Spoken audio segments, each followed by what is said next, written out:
It's day two. We are live. I just started the live stream and stopped it and started the live stream and stopped it again because I don't know what I'm doing. So I'm so excited to be with you again.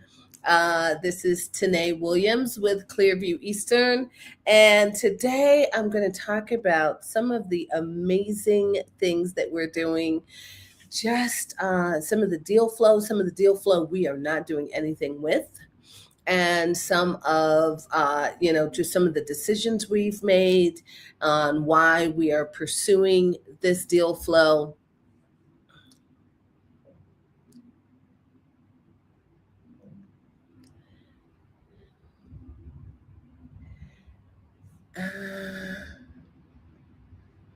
And also just a little bit of information about some of the latest news in the areas that we're choosing. So when we choose, okay, let's start from the top. First of all, I am not giving financial advice to anyone. You go talk to whoever you want to talk to. You can talk to mama, daddy, poo poo, and whoever, you know, Mookie and your uncle and, your financial planner, your tax planner, and all those people, because I'm not the one. We do what we do, and we work with people that are accredited investors. And so accredited means that you make $200,000 as an individual or $300,000 as a couple. And we do have opportunities at times for people that are not accredited, but you'd have to be on the inside to know how to get into those deals. So again, this is Tanae Williams. I'm with Clearview Eastern Fund. I founded this company with a hope and a dream that I could solve one of the craziest problems of the roller coaster of entrepreneurship, and by bigger, better deals. And so about 4 years ago, I founded Clearview with that thought process. I said, all right, well, 2021 kicked my butt again, another cycle and another just time where the landlords were beaten up in New York and New Jersey, Ohio, and many of these places. We got smacked in the face. We had to pay our mortgages, and the government told everyone, hey, we're shut down, so no one has to pay any rent. And they said they would subsidize the rent.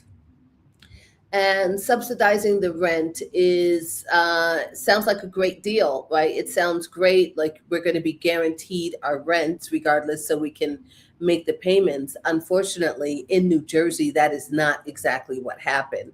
There was a nonprofit organization that was in charge of sending out those rent checks, and let me tell you, it turned into a crazy thing because we didn't get the rent checks. I would call every week and say, hey, this tenant applied, where's the rent check?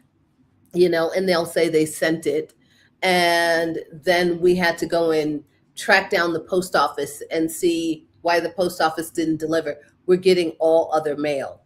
Well, after many months and actually over a year, we found that someone at the post office was stealing those checks, and possibly the checks were getting stolen by people at the nonprofit organization because they could never answer a straight question to tell me the check number, how they could trace it, or anything. So we lost well over $60,000 on those rent checks. And so after coming back from 2008, finally getting the mustard and the finally getting the courage to go back out there and do it again after being beat up from 2008 crash, I started looking at deals again in 2014 in New York, New Jersey. Especially New Jersey had some crazy, awesome deals. And I said to myself, The last property that we actually were rehabbing right as the crash was happening in 2008, we were in the middle of a 4-family remodel, and that project never did get finished. What's funny is that actual building came across my desk at the real estate office at Gotham RE Group when we had the office on 161st Street. That my building that I thought I lost, and actually I didn't lose the building until 2013, but I was so overwhelmed with the crash and the loss and a divorce and a mess that I went ahead and just, stopped dealing with that property, and, was getting notices about the taxes taking the building, and I assumed it was foreclosed. What's funny is it hadn't actually foreclosed. When they show those tax lien certificates in New York City, they don't actually foreclose, even though you're on the list as a delinquent tax lien. So I was younger, of course, I didn't realize that. And I hadn't had enough experience to know that it wasn't all over. I could have actually caught up. I could have done a loan modification. I could have done a bunch of things that I know now. But at that time, I was just like exhausted with the amount of mess, loss all over the place. I can't even begin to tell you. We were devastated, to say the least. Just a number of projects that kind of crashed and burned, and people owed, and different things that was happening in that time, which led to divorce and led to fighting over the business and fighting over properties and fighting over all that craziness. Speeding forward, someone came to me with that property, and they go, "Oh, well, what we're doing is we're taking these properties and we're putting homeless overflow in it. And this is what we're doing. And we're helping the shelters, and we're taking some of that overflow." And I go, "You've got to be kidding me." That's what I was doing just before I stopped buying. And the last property was over this, what the name of the street, I think, was, it's right off of East Tremont in the Bronx. Anyway, so it was a great, great, interesting thing that happened where these guys bought me back my own property. So I'm like, "Oh, let me see what you do," because they wanted us to find them off-market deals at the real estate office. So we go, "Okay, that sounds interesting. Yes, we find, off-market real estate, and I've been an investor for many years, and, this is what we were doing, during the crash and before the crash and blah, blah, blah." And so we go with this guy. I go with this guy, myself and my partner, and we drive to the first building that they just completed, that they bought as an REO from the bank. And it's the building we had just remodeled, and literally all the same work that we had put into it was still there. They just were able to finish it, whereas we were not able to finish it. So I love those projects where you actually find some of these deals where someone else didn't finish a project because they simply ran out of money. And that's what happened at that time, is that we ran out of money. We couldn't finish this 4-family. And so it turned out that the same banister that I painted and the same, sweat and labor from that time was still on the building. They had just completed the work that we didn't do and left the work that we did do. And that just kind of hits you right in the stomach when you go, "Oh, I could have finished it. I could have finished it. I didn't have to." But it was just I'll never forget just the feeling of being extremely overwhelmed with the recession and loss from stock market, loss from deals not completing, and just a mess.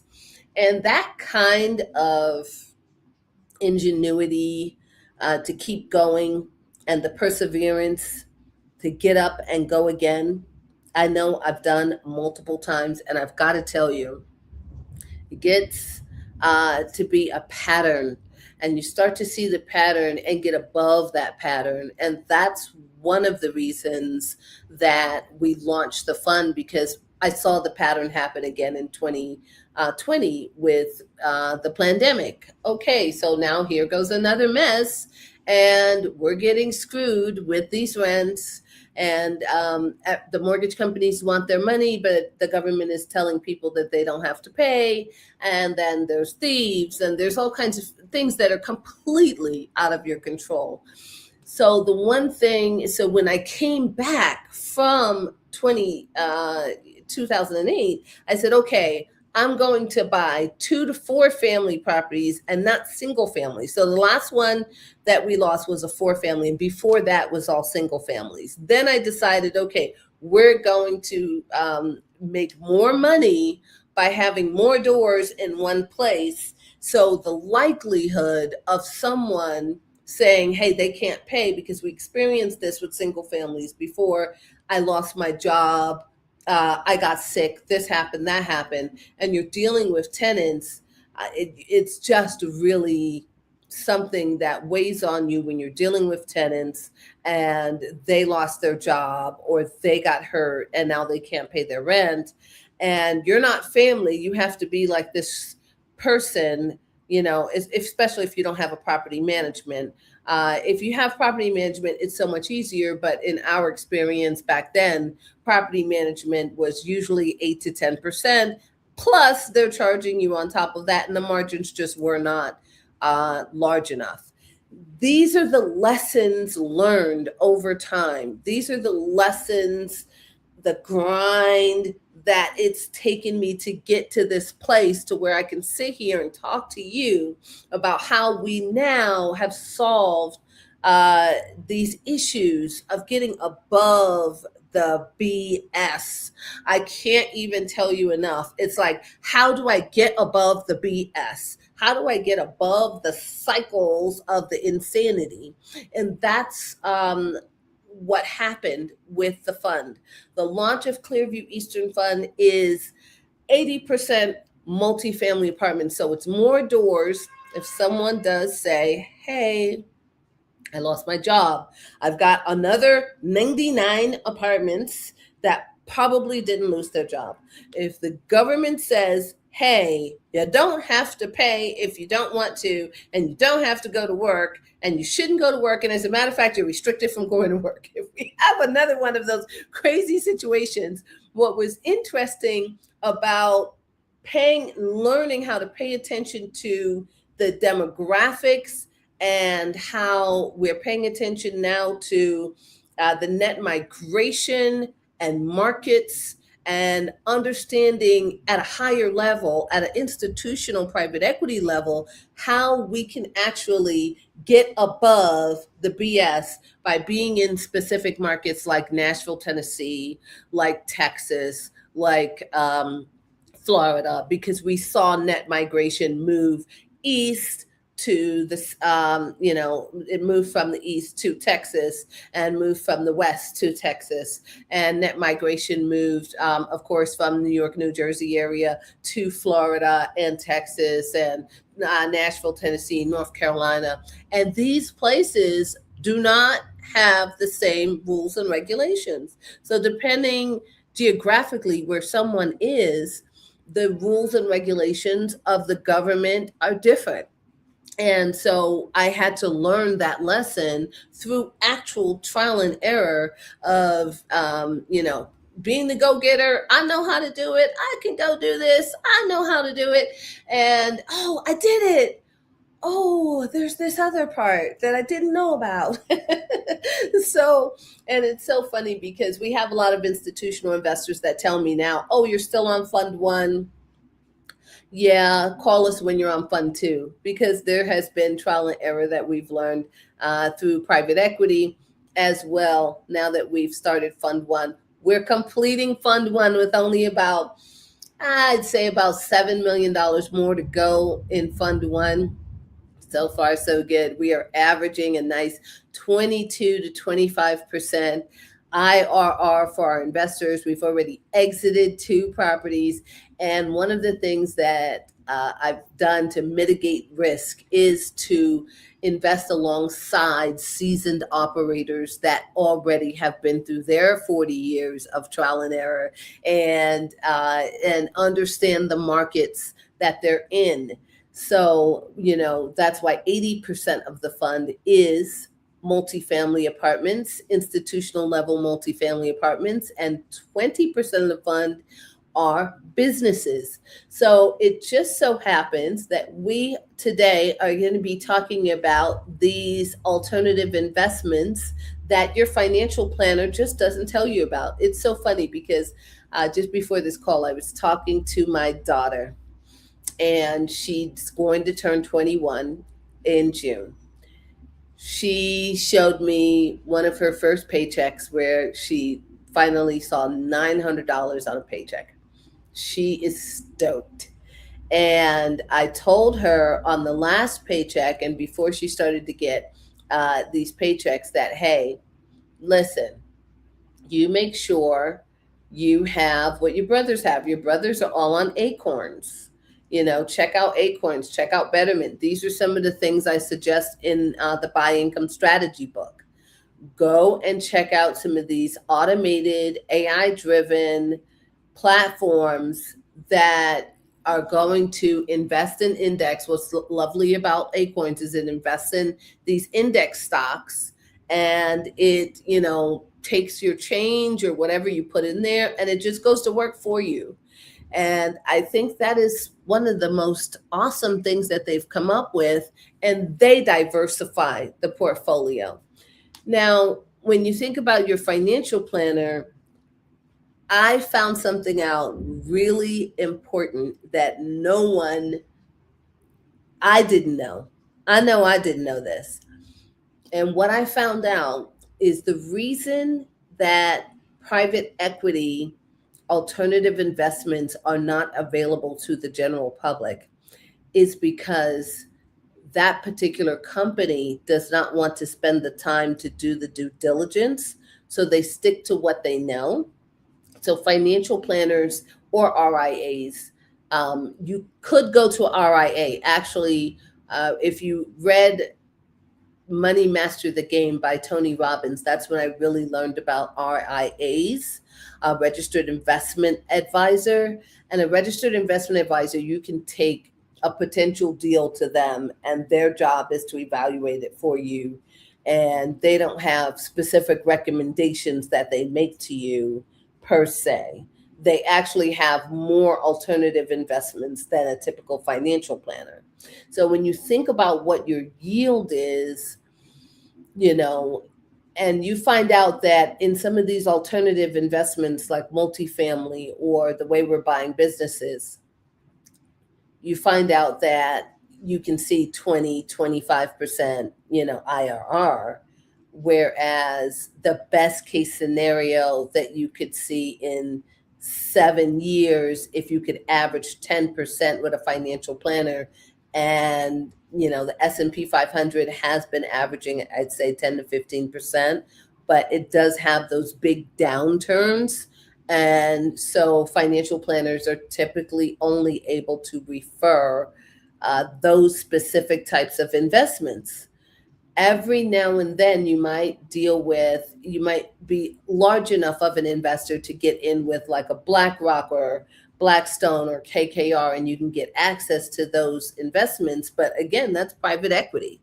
That's private equity, and you need to have the ability to have enough money to be able to get into those funds, or just have access to be able to get into the PE world. And the PE world is only for, again, accredited investors, because they want you to be savvy enough to understand the risks. There are risks in everything.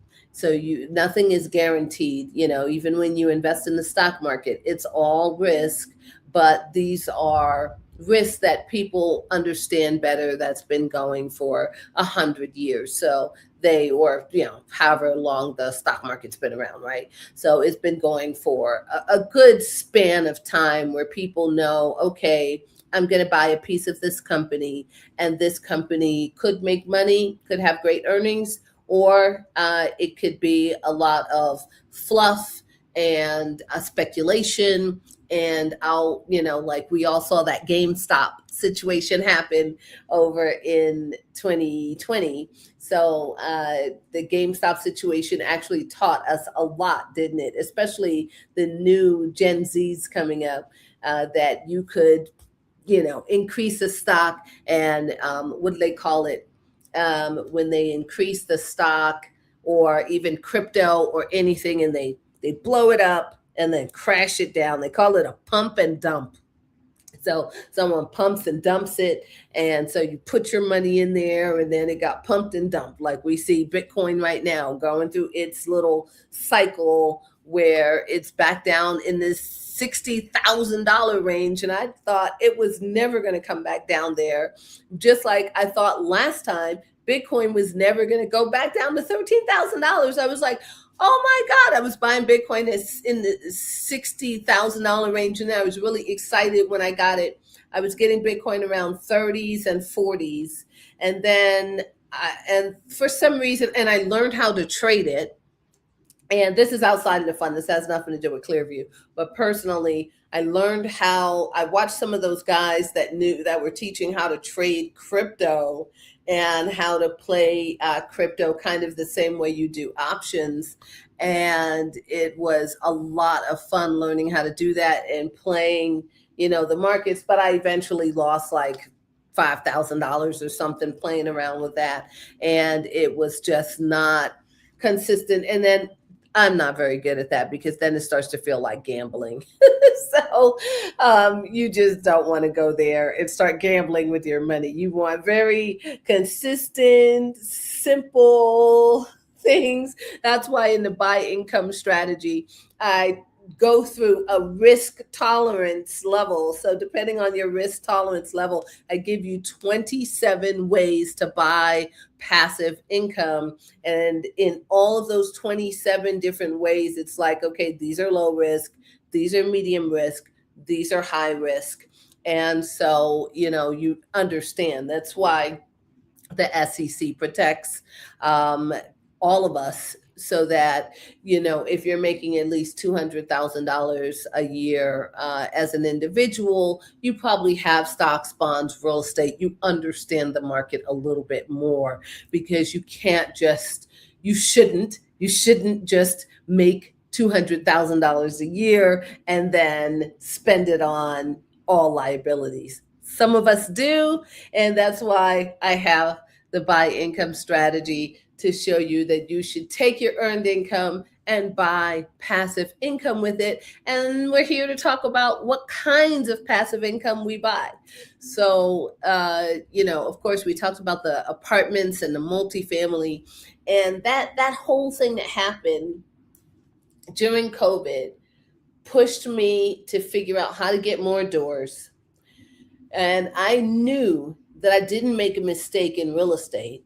I knew the thing that I always notice, and it is having the foresight and the insight to see that people are succeeding even during the crash. So during every single recession, there's a group of us that are succeeding like no one's business. And then there is a group of us that are losing. So there's a group that are just racking up. They're ready. I just saw some news the other day that Warren Buffett is sitting on, he's taken his money out of the market. Some of the big players have taken their money out of the market and they're sitting back, waiting patiently. Because when they're taking their money out of the market, this is when, people that understand these markets and the stock markets, they understand these cycles. Ray Dalio in the book Principles, he talks about cycles. So you have to look at things from a macroeconomic point of view. And once you start to see that, oh, this is normal. Okay, this is going to happen. If you look at and learn what a Fibonacci pattern is, this is normal. It's going to happen. It's inevitable. It's part of the universe. The universe has ups and downs. It has spring, winter, fall, summer. It's going to go through a cycle. It's going to go through rain, winter, fall, spring. It's going to go through snow. It's going to freeze. It's going to have these cycles. And, in ancient Hermetic wisdom, it says, as above, so below. Okay, as above, so below. So that means that no matter what's happening above, it's also happening below. And you can look at that I could deep dive into the spiritual meaning of that. I'm not going to do that today. What I do want to talk about is how you have to learn that these things are cycles, and then learn how to kind of minimize and decrease the amount of time that it takes you to double your money. It's that simple. Because in the stock market, the financial planners want you, basically, you're lucky if you can get to have an average of 10% per year and utilize the rule of 72. And the rule of 72 is, it says, if you make 10% per year on your money in 7.2 years, you'll have a double of your money. That's the rule of 72, right? So the rule of 72 says, depending on, the interest rate that you're making, and your return on investment, is going, if the higher the rate, the more you crunch time to double your money. And so all of us have seen that. Well, hopefully, if you haven't, I don't remember how it goes exactly, and I can't repeat it right now. But if you double a penny every day, I don't remember how it goes, but I know it's insane. It's like you end up with millions of dollars in less than a year if you just keep doubling a penny every day. So 1 cent becomes 2 cents, 2 cents becomes 4 cents, 4 cents becomes 8, 8 becomes 16, 16 becomes 32. And you just keep doing that over the course of a certain amount of time. It becomes a million, it becomes billions in a very short period of time.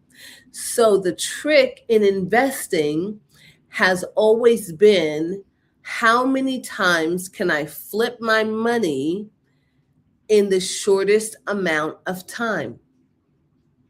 And I talked a little bit about this yesterday. How many times can I flip my money in the shortest amount of time? And so that means, I have people that we work with right now that are investors, and they might lend us money literally just for a day. We may need money just for a day. As a matter of fact, we were sourcing $8.3 million that we would use for a day, and we were paying 3 points on it. I actually found it for a little bit better price, but we needed $8.3 million. And now we found it at 1%. I just actually got the call yesterday. So imagine that person that has the $8.3 million, or that fund, or that family, or whatever. They have that money, and they made 1% on that $8.3 million for a few hours.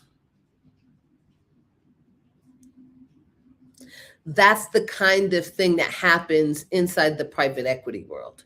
When you're moving money, you're just moving it. It's just moving. I've got other investors that work with us where we need to move quickly on an earnest money deposit.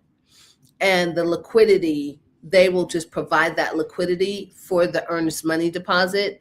And some people charge as much as 10%. That money might be out for just 3 months. So let's say they were able to flip that money 4 times at 10%. That's 40% on their money in 1 year, compared to your financial advisor of the average Joe telling you to double your money in 7.2 years. That is why some people are playing chess and others are playing checkers. Maybe they're playing backgammon. I don't know. But that's exactly what's happening. So when you see these guys, oh, they have billions of dollars. It's not fair.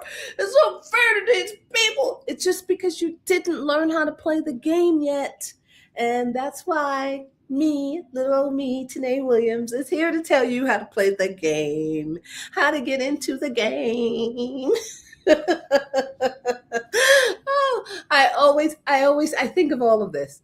All of this is just the game of life. And you have to learn how to play it well, learn how to be a great parent, learn how to take your vacation time, take your me time when it's time. I just had one of my family offices, he just got back. He's like, I took some much needed personal time. I kept like blowing him up, trying to send him this deal we've got in Texas, in East Texas. This one is one of my favorite deals that we are going to close on a concrete company. I cannot give you details unless you go ahead and drop the word alpha in the comments right now. You drop the word alpha and you will get exclusive access to some of these things, some of these deals I'm going to be talking about today. Okay, so this is my most favorite deal we have in the pipeline, and it actually just came together last night. We have another meeting today, but all of the debt is done. $10 million in about, I think it's $9.5 million in leverage. And we're putting $1.3 million in equity into the deal through Clearview. And we're buying $1.8 million in income a year. And that $1.8 million a year, we're going to be getting 19% of the equity from that investment. And so that's of that 1.8, let's just say 20% of 1.8. So that's 200, little less than 400,000 that we'll get from that. Let's see, am I doing that right? 2 million.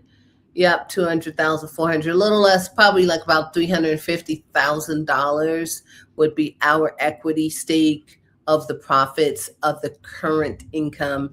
And the operators that we're working with on this deal are phenomenal. I mean, their resumes are just phenomenal. They've worked with all major corporations. Actually, one of the operators is leaving a $200,000 a year job where he is currently managing multiple companies and leaving his job to acquire this company and do it for himself. He's already exited over 8 companies himself. And we have one of the other partners is a Wall Street genius. He actually has been seen with just about everyone who's anyone in celebrity, and he's an amazing guy.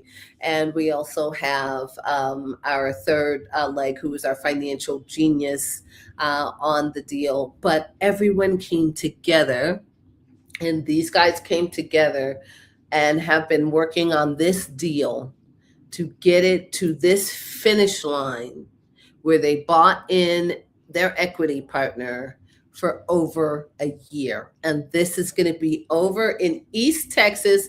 Let me tell you the research that we've done over there in East Texas so far. So over in East Texas, just right now, the area is this particular company that we're buying. This is one of 3 companies that are pending. So one company is like ready to close.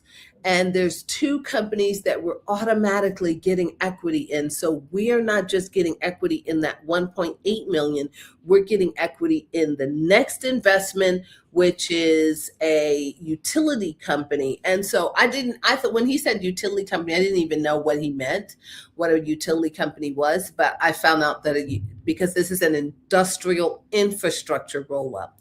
See, I don't have to know anything about industrial infrastructure. It's not my field. I mean, we're in real estate, but industrial infrastructure is totally different. These are the people that are putting in the roads. So the utility company that's going to be bought after this company is putting in the roads, digs the ditches for the trenches, digs the ditches for the utility company to lay lines. They're the ones that digs the trenches for those lines to come. So that's the second acquisition that we have an automatic 10% in as a result of partnering with these guys on the equity. And the third company that we're going to have an automatic equity position in is for 5% of an excavation company. And that excavation company, so all three of these, and this is all in East Texas, and all three of these companies basically have pre-existing customers.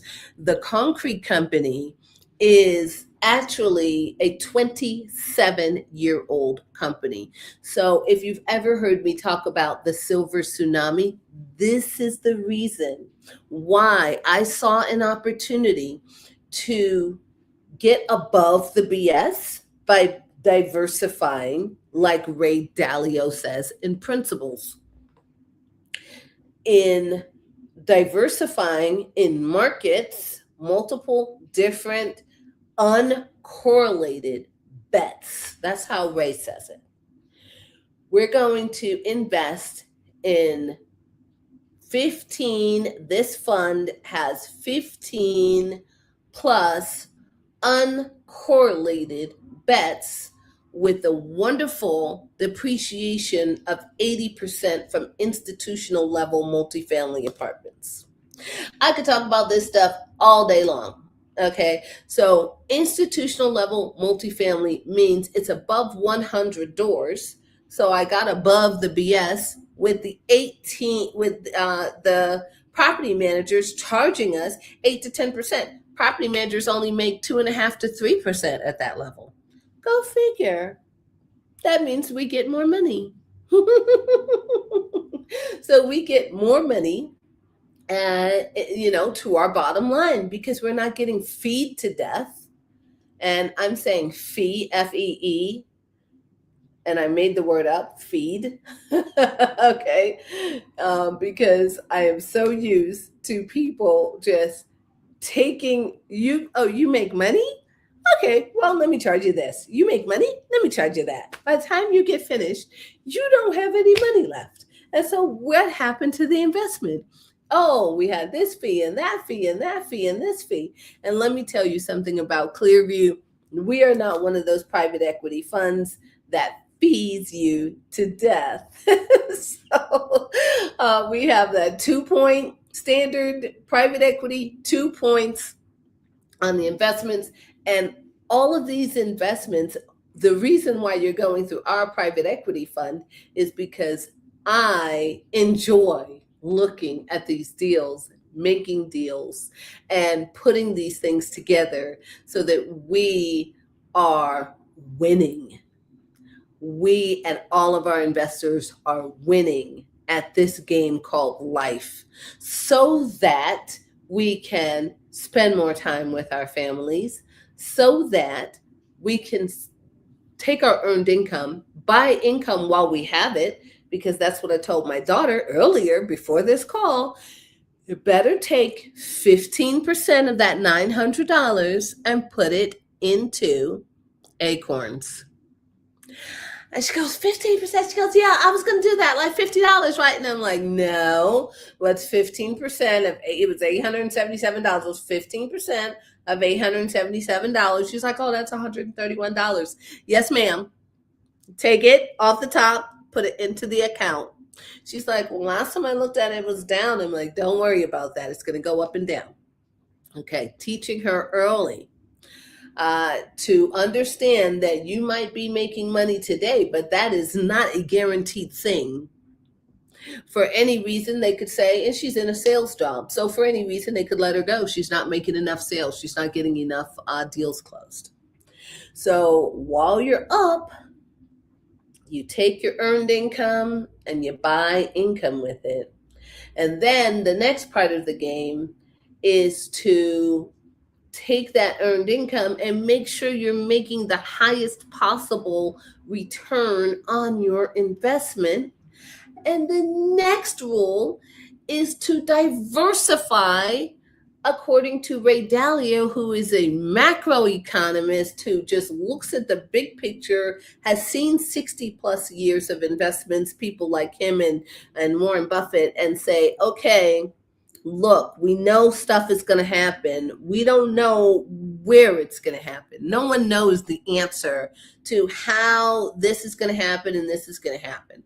We don't know the Iran war is happening. We don't know Venezuela. We don't know that he's going to take over Cuba. We don't know how that's going to affect things. With all this conversation on the straits and the oil and the cost of oil is going to affect other things.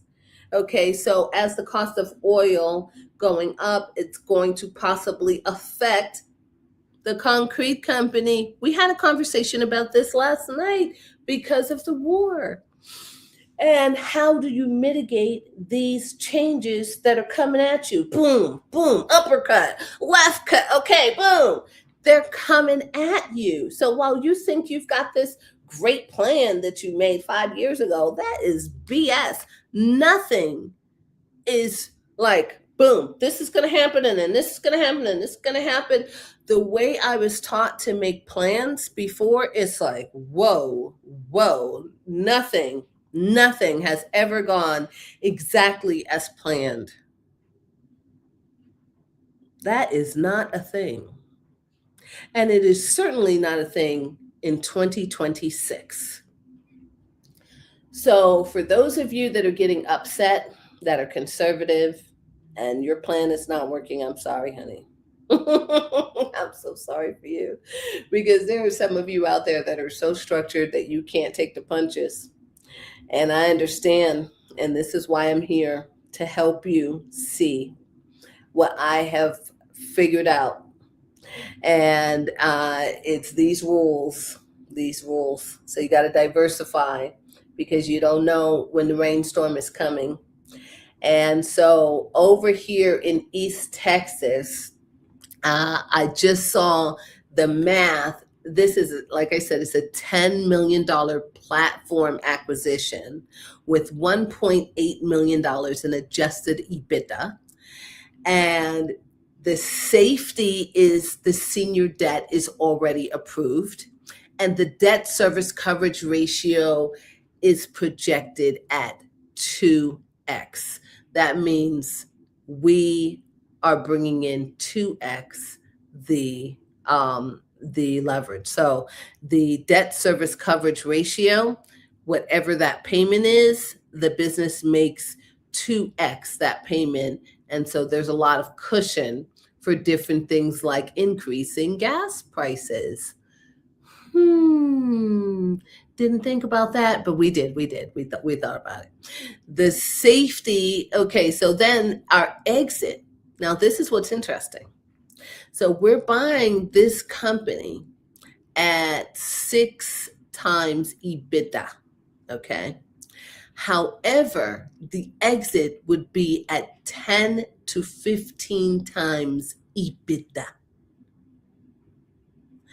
when we sell to PE the new rolled up company. And rolled up company means that the concrete company, the utility company, and the excavation company increase those profits, get more government contracts as part of the plan of the operations team, and then sell in a good 3 to 5 years to PE, giving us a nice little chunk of cash into the fund. same as it does for the multifamily real estate.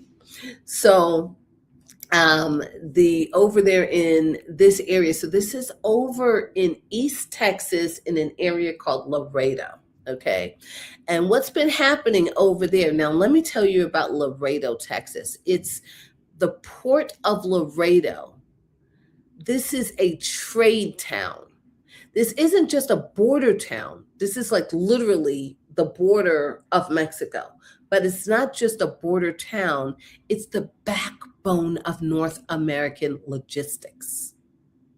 So this is stuff that, if you're not in that area, you just wouldn't know is happening.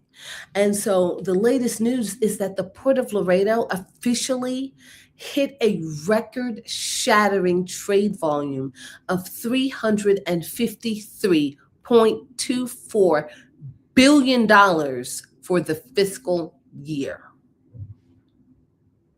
So while everyone's busy talking about, and this is what I mean. I like to point this out to people because, you don't even know the craziness that happens while they're giving you one story on the news. Oh my God, the border, and we got ICE, and we're getting all the Mexicans out, and all this is happening, and they're giving you this energy of fear, doom, and gloom, which I believe certain spirits eat off of. Different conversation for a different day. However, in the same breath, the Port of Laredo is a major trade area.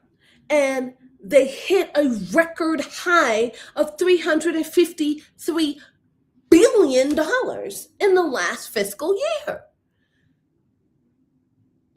While in another news story, they're busy talking about how we have these trade wars, and we have these tariff issues.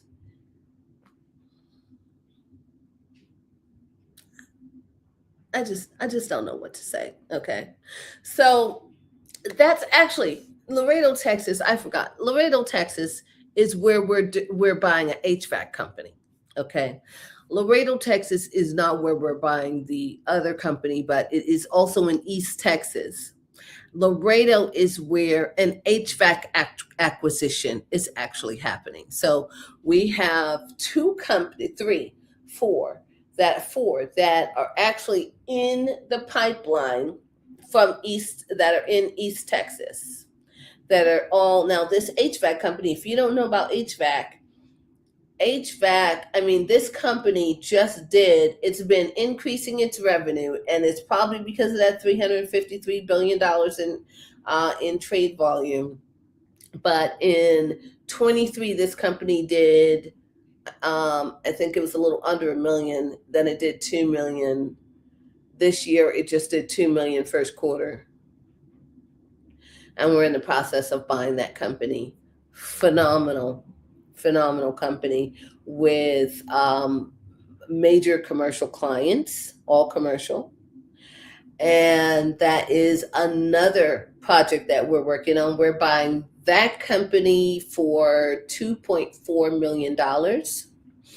We are only investing $250,000 into that acquisition in return for 15% equity.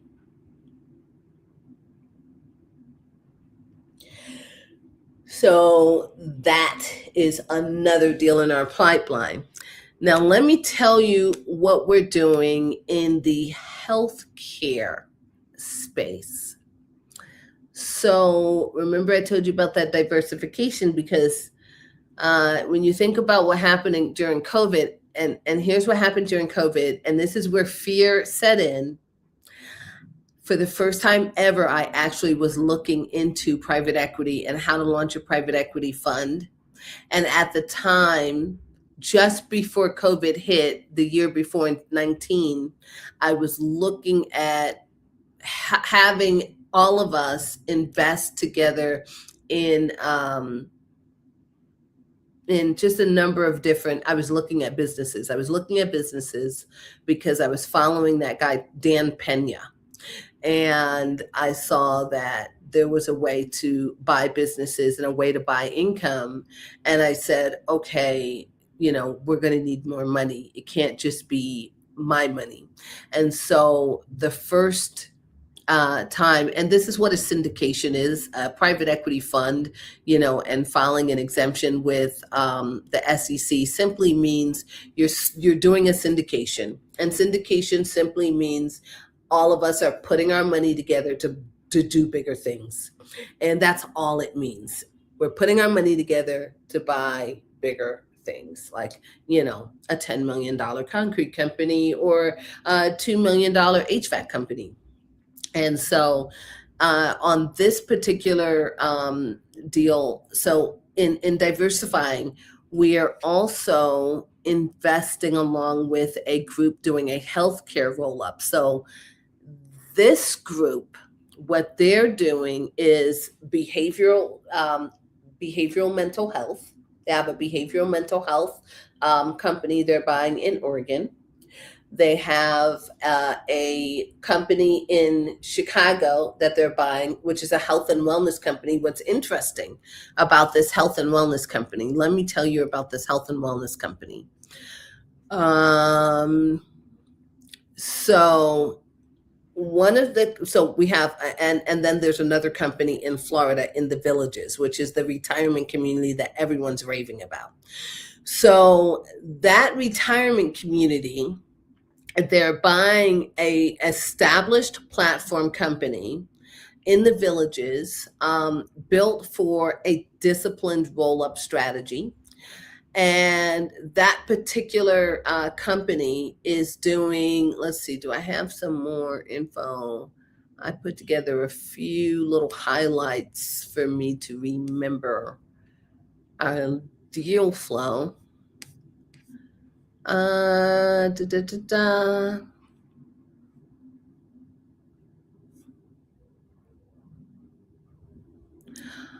Oh, my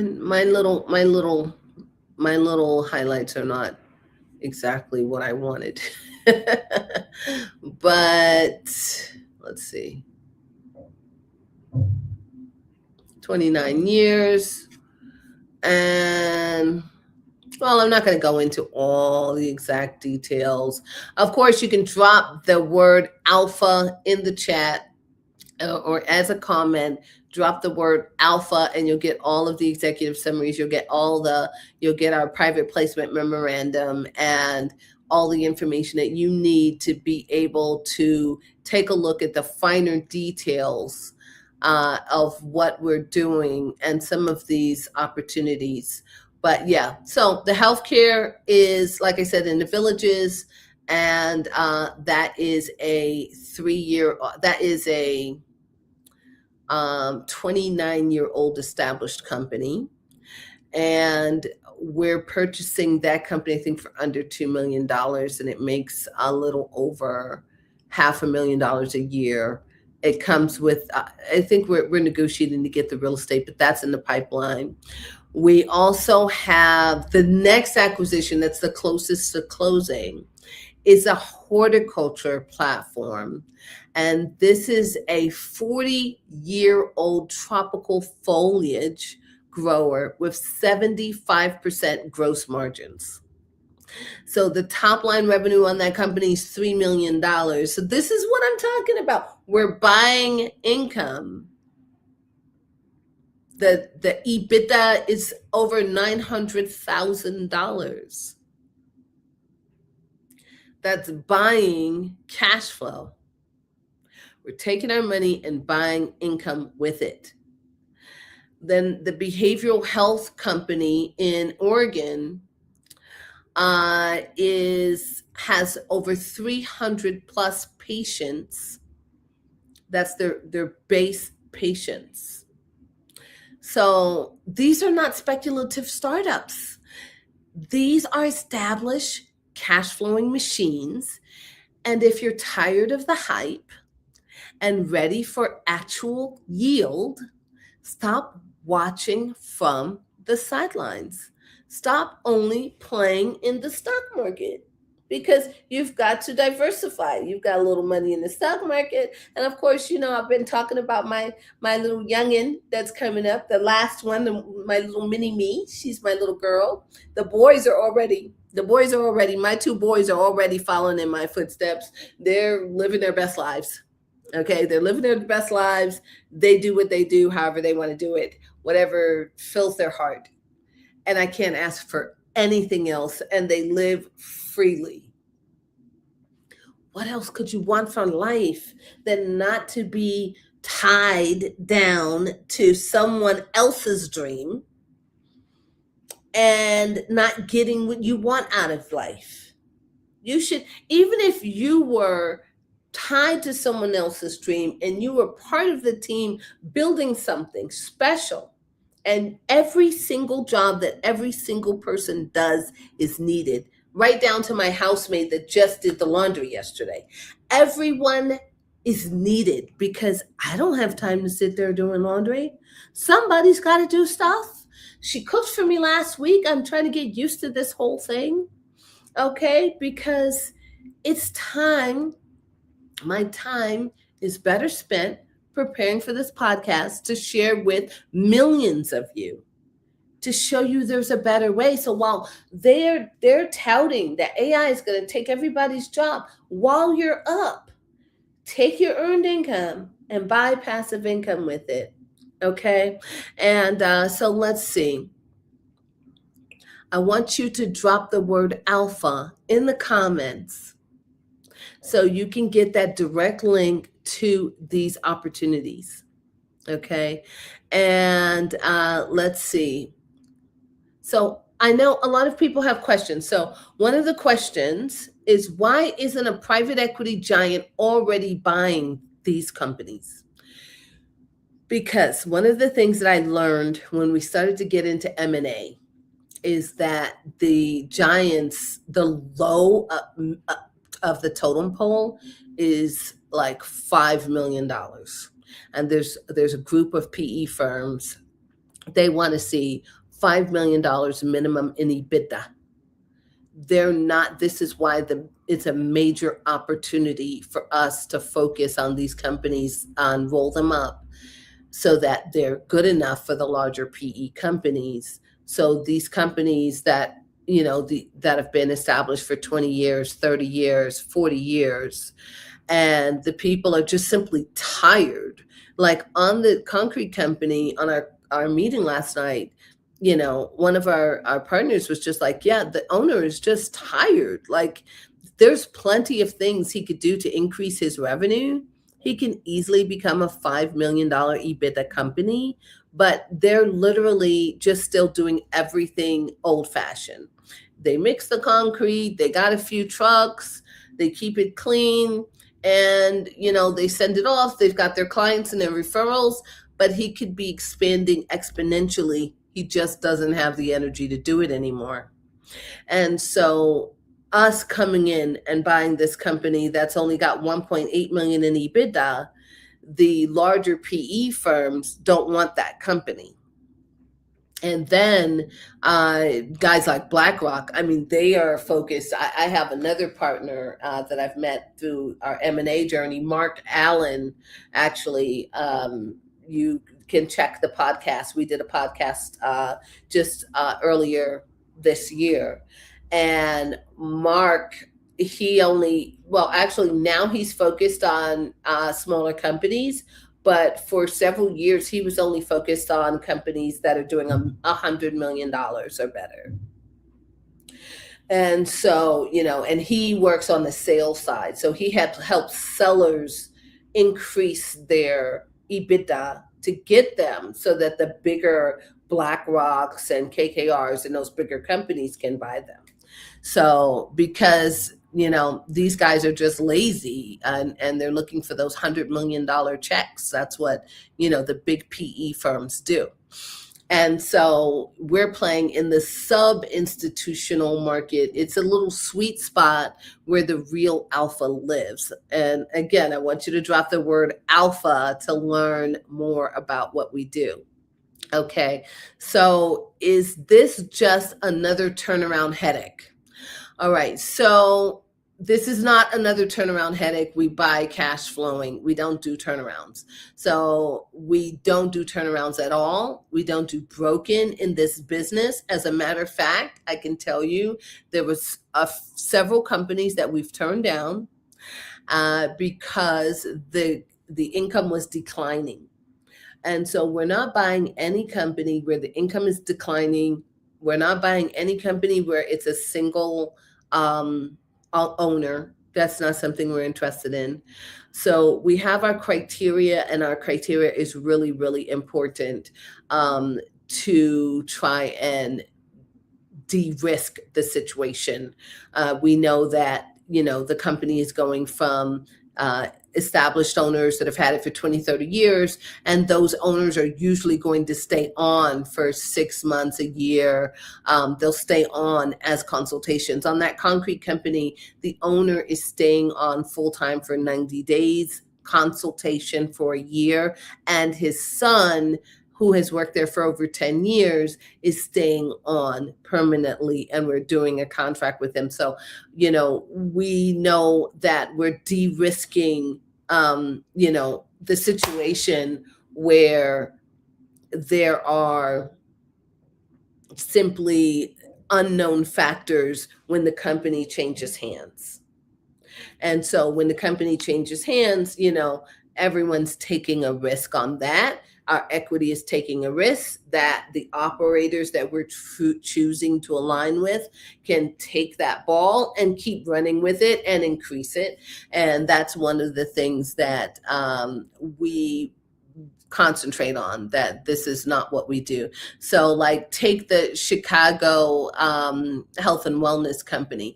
It's already profitable, but only operating 3 days a week. And so just by moving it to 5 days a week is an immediate revenue lever with no new build out required. So no, we don't do any turnarounds. And another question was, what happens to my money if the economy tanks tomorrow? And, I've been talking about that for like 45 minutes. Okay. We buy non-discretionary assets. People don't choose to fix their HVAC or treat their mental health. They have to, right? Okay. And so this is what we do, guys. Those are some of the deals we have in the pipeline. I am so excited that you've joined me on my live today. I'm going to come back tomorrow and talk about something else. And I don't know what it's going to be, but I will be back 7 days a week live, bringing it to you hot and heavy, telling you about life, telling you about finance, telling you about it's your time to actually get out of the rat race. And so AI is actually going to help us get out of the rat race. And we're going to move to a period in time where we do what we love to do. My brother loves being an engineer, loves it. He wouldn't want to do anything else. He wouldn't want to stop being an engineer and do something else. Most of us in real estate are in real estate not just to make money, because we love doing it. I'm in private equity because I have now grown up past real estate now with this M&A piece. I just love finding deals.